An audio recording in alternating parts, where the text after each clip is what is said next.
Mr. President, welcome to Davos. Thank you very much. Thank you for agreeing to come on CNBC and Squawk Box. I appreciate it. I've known you a long time. You have known me a long time. And we've done many of these, but a little bit different position. A little bit different position. As a developer. A few more people around, too. A couple of more people. The America First president comes to Davos. And you know, when you say Davos, you know what a lot of people think. Globalists, elitists. What will you say when you address not just the globalists and the elitists, but everyone? When you address them, what will be your message? So when I decided to come to Davos, I didn't think in terms of elitists or globalists. I thought in terms of lots of people that want to invest lots of money, and they're all coming back to the United States. They're coming back to America. And I thought of it much more in those terms. After I said that I was going, there were massive stories about the elite and the globalists and the planes flying in and everything else. It's not about that. It's about coming to America, investing your money, creating jobs, companies coming in. We're setting records every week, every day. We're setting records. You see what's going on. Apple now with $350 billion. Most people thought they meant $350 million, which would build a nice plant.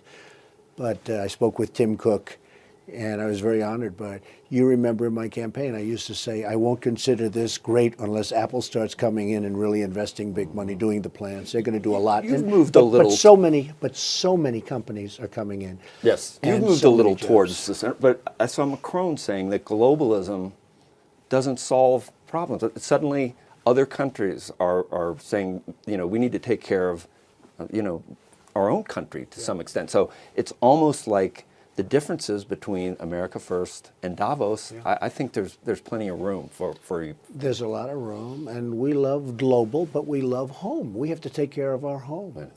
You know, we have the disadvantage of having spent, as of about a month ago, $7 trillion in the Middle East. $7 trillion. That's a big disadvantage. Mm-hmm. And we're still there. And I've beaten ISIS. We've done a good job, but it's such a shame. Let me tell you about the difference of Davos this year. We've done three 3-hour shows. We have about 8 guests per hour, so that's like 50 or 60 guests. Right. They are more optimistic this year, and there's global growth. Sure. But the one thing most are bringing up, and then I want to tell you about, if you didn't see the Jamie Dimon and the Lloyd Blankfein interview, I want to just tell you what they said about the potential for GDP growth, because those guys might know what they're talking about.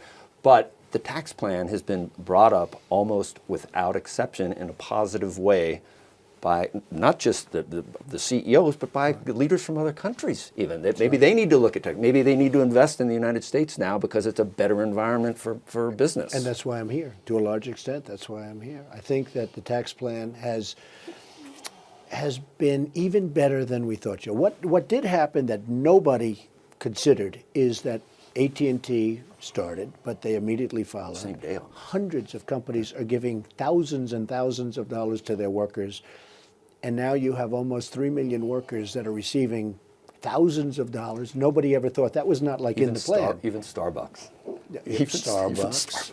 Yeah. Yesterday, Disney and others. I mean, so Dimon said, by the way, the ones that aren't doing it, yeah, those employees are going like, how about us? Guess what? Right. They're going to be doing it too. Go ahead. JP Morgan CEO Jamie Dimon, I know you know him. Not only did he say he thought 3% was possible, he said we could get to 4% in 2018. Lloyd Blankfein. And I pressed him a little because I said that was not the outcome, the election, that you were, I think, hoping for.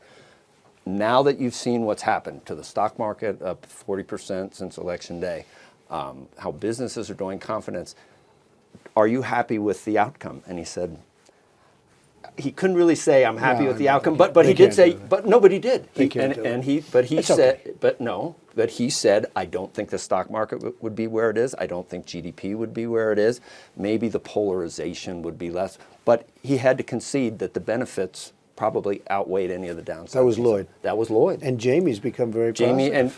And Lloyd also said 3% is possible long term, which we haven't heard from all the economists. I think it'll be much higher than that. So I said, and let's see what happens, because as you know, we're getting a report very soon, so we're going to see what that is. But I just happened to ask what we were doing, because, you know, if you look at the real numbers, had I not won, had the Democrat won, I'm going to be nice, the Democrat, I say, won, I would consider their last quarter my first quarter because, I just got there. So let's say the first quarter of 17, you had a 1.2 GDP, okay, 1.2. In the fourth quarter, which is the Obama quarter, you had a 1.8. Before that, you had a 2.8, a 2.2. You weren't doing very well, and it was the worst recovery, I guess, do they say ever or since the Great Depression, but it was the worst recovery. Okay. Now, in my first quarter, which I consider to be the second quarter, because I was there now long enough to have made an impact, and don't kid yourself, regulations are just as big as the tax cuts. Right. I've cut more regulations than any president in history, and I've been here for 1 year. You can take their term, whether it's 8 years or 16 years in one instance, but you can take anybody you want. In 1 year, we've cut more regulations. And by the way, there's going to be regulation, but they're good, solid, sane regulations. But in quarter two, we had 3.1. And in quarter three, as you know, we had 3.2. But in quarter one, which is the Obama quarter, really the last, I would say, Obama quarter, he had 1.2. We were going in the wrong direction. There was a hurricane. Had the Democrat won, the stock market is up almost 50% since my election. Had the Democrat won, I believe you would have been down 50%. That's the direction we were headed. And you know a lot of that? Regulation. It was staggering. You could not do anything. You couldn't build. I approved immediately the 2 pipelines. Right. Can we talk about the year? Jobs. So the year, yes. All these things that you have pointed out. But you've been negotiating now in government instead of in the private sector. And it's been, I think, lovingly referred to as the swamp by certain individuals. It's difficult. Is it difficult? And have you learned? Are you approaching it differently now? Would you give what would you give yourself in terms of negotiating with the government versus business? What grade for the first year? Well, a lot of people have given me an A. Somebody gave me an A+. Look, I got the biggest tax plan in our history approved. And don't forget, not just a tax plan. Have you learned anything? Did you do anything differently? Joe, now wait 1 second. Okay. I got rid of the individual mandate. Right. The biggest part and the most unpopular thing in Obamacare, which really repeals Obamacare because it can't live without the mandate because that's where a lot of the money came. It was very unfair to people. And we did ANWR.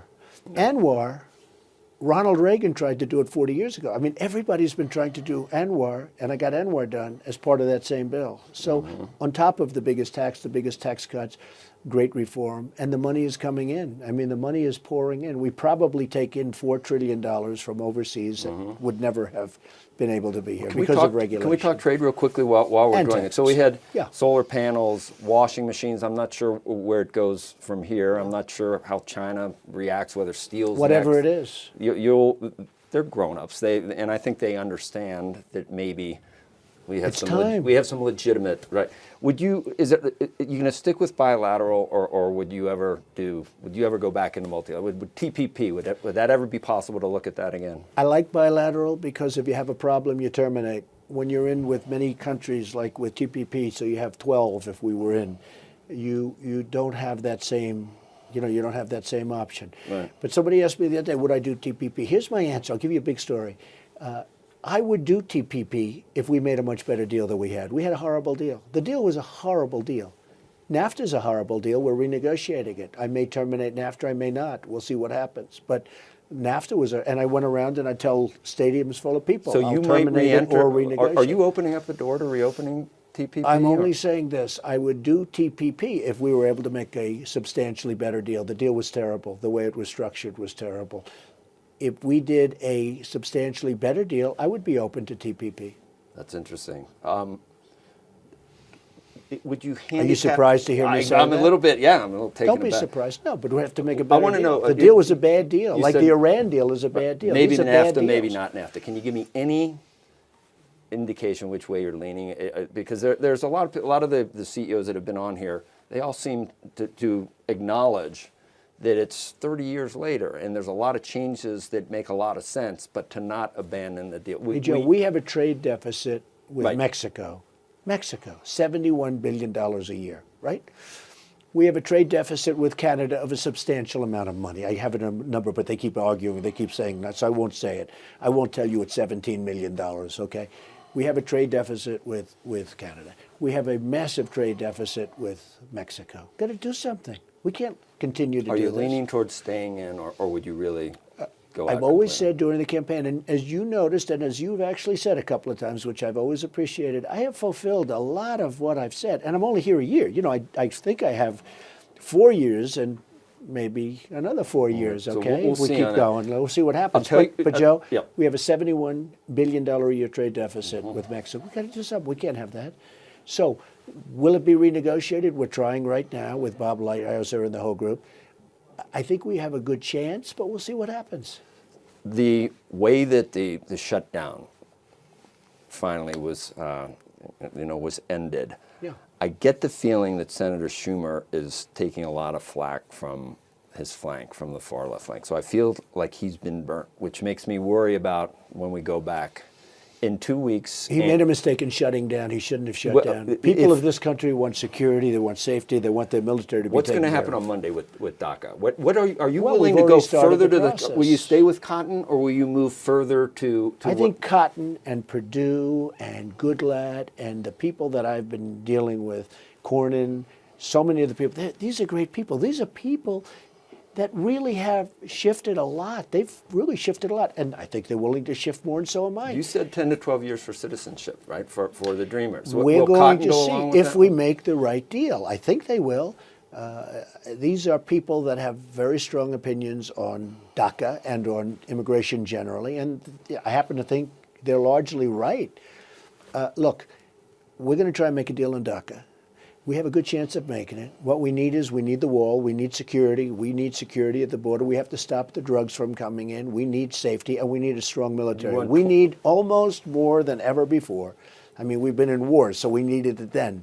But we need to be sure that our military is properly funded, and it would be really great to get rid of the, we'd like to have a regular budget. Will you ask for $25 billion, Mr. President? Is that We're and asking. did Chuck Schumer offer $1.6 We billion? agreed Did he take to it back? $25 billion. Did Yeah, he, sure. He took it back, but that's. Did he? How much did he agree to? But he didn't really take it back. If you see numerous senators on the other side, they said we'd give the wall in 2 minutes if we could do something with DACA. Everybody wants to solve the DACA problem. They've been wanting to solve it for a long time. It should have been solved by President Obama. It would have been easier to solve it, especially when he had the House and the Senate. They could have solved it in a day. But they didn't solve it. He didn't solve things. And he did something that he didn't have the right to do. You understand. He did an executive order, and that was no good. And by the way, the court, it wasn't me. The courts were not upholding that executive order. You have to do it through Congress. Yeah. I want to solve the DACA problem. I will consider that a great achievement to solve the DACA problem. It's been out there for a long time. These are good people. These are people that should be able to stay in this country. We're going to solve the DACA problem. But we also want to solve a tremendous problem on the southern border, which is crime. We need a wall. We need the drugs to stop flowing in. They are coming in they're coming in less now than they were, because we have we have great Border Patrol agents, great ICE, we have great people, and they're really doing a good job, and you see what's happening on the border. It's much better. But we need a strong border. And to do that, you need a wall. And they did agree to a $25 billion wall, of which I'll have a lot of money left over, because I don't need $25 billion to build a wall. We'll build that's what I do. We'll build a great wall, and we'll have a lot of money left over, and we'll spend it on other things. But we need great security. And yes, Senator Perdue, Senator Cotton, Kernen, this one, that one. We have tremendous support to get something done. Tremendous, Joe. And I think something will get done. I want to ask you a Davos question, just because we're here, and I don't know, I even get taken over by this. But whenever we're here, we talk about wealth disparity and income inequality, not just globally, but everywhere. Big problem. Big problem. A resurgent United States, a strongly growing United States, makes a world of difference, not just for the United States, but for the world in general. But I'm just wondering, if you were able to keep GDP, or if the United States grows at 3 or 4%, and we have the coffers, we can do a lot with 3 or 4%. It's totally different than when we don't have money. Different country. Do you have a way of addressing the skills gap and education. As a business person, you solve problems. Now you're in government. We need vocational schools. We need the community colleges. Will in many that be cases. something that will? Oh, I think it's a big factor for us. But I also want these great companies that are coming in. Toyota's now coming in. Yeah. We talked already about Apple. Apple's coming in with a very big presence. We have many companies. Chrysler's coming in, leaving Mexico and coming back to Michigan. I mean, how good is that? When was the last time you heard that? And without me being here and without what we've been doing, including regulation, by the way, because I happen to think that regulation is as big as the tax cuts, okay? I think the tax cuts are incredible. But I think the regulations, the cutting of regulations, because the businesses couldn't even, they couldn't do anything. They were totally bound. You'd have to get 16 different approvals from 15 different agencies. Right. Hey, Joe, it was impossible to do business. And I think you know that maybe better than anybody.